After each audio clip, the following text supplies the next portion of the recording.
36 जिल्हे, 36 बातम्या. News G9 Maharashtra. उत्तर तुमच्या प्रश्नांची.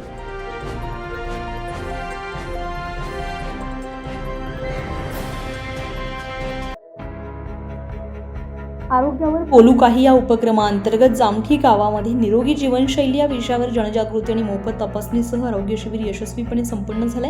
या शिबिरात वरिष्ठ जागतिक आरोग्य सल्लागार श्री रमेश खेडकर यांनी उपस्थित ग्रामस्थांना आरोग्याविषयी सखोल मार्गदर्शन केले. श्री खेडकर यांनी दैनंदिन जीवनात संतुलित आहार, नियमित व्यायाम, पुरेशी झोप, तणावमुक्त जीवनशैली यांचं महत्त्व स्पष्ट केलंय. तसंच मधुमेह, रक्तदाब, हृदयविकार, स्थूलता यांसारख्या आजारांपासून प्रतिबंधासाठी वेळेवर तपासणी आणि जीवनशैलीत बदल आवश्यक असल्याचं सांगितलंय. या शिबिरात नागरिकांची रक्तदाब, रक्तातील साखर, वजन, BMI आदींची तपासणी करण्यात आली आहे. तपासणीनंतर प्रत्येकाला वैयक्तिक आरोग्य सल्ला देण्यात आलाय. महिलांनी, ज्येष्ठ नागरिकांनी आणि युवकांनी शिबिराला मोठ्या संख्येने उपस्थिती लावून लाभ घेतलाय.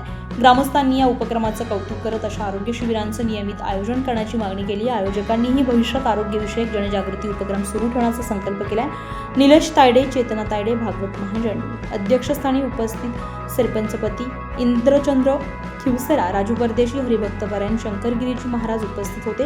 हरिभक्तपरायण गजानन जंगले महाराज, अमोल पाटील, संदीप महाजन, साई मंदिर संस्थान, पंच समिती, प्रतिष्ठित नागरिक उपस्थित, महिला मंडळ उपस्थित होते. पण मनाला चांगल्या विचाराची जोड दिली. आध्यात्मिक द्या, कशी द्या तुम्ही, पण जोड जर दिली मनाला चांगल्या विचाराची, चांगल्या संगतीची, आणि शरीर आणि मन मजबूत बनलं तर माणूस निरोगी जगल का नाही.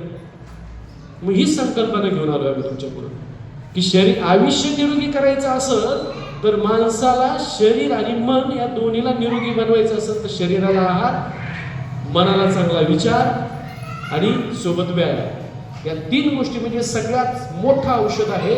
आणि ह्या मोठ्या औषधानेच शरीर खऱ्या अर्थानं निरोगी आपण ठेवू शकतो, जगू शकतो. जसे आमचे बोलले तसे. आता या आहारामध्ये अशी अन्नद्रव्ये, याला जगात नंबर 1चा दर्जा आहे आहाराच्या बाबतीमध्ये. हे जमिनीतून उत्पादित झालेल्या अन्नधान्यापासूनच बनवलेलं आहे. पण त्याची न्यूज G9 महाराष्ट्रासाठी गणेश गोरे, जामठी.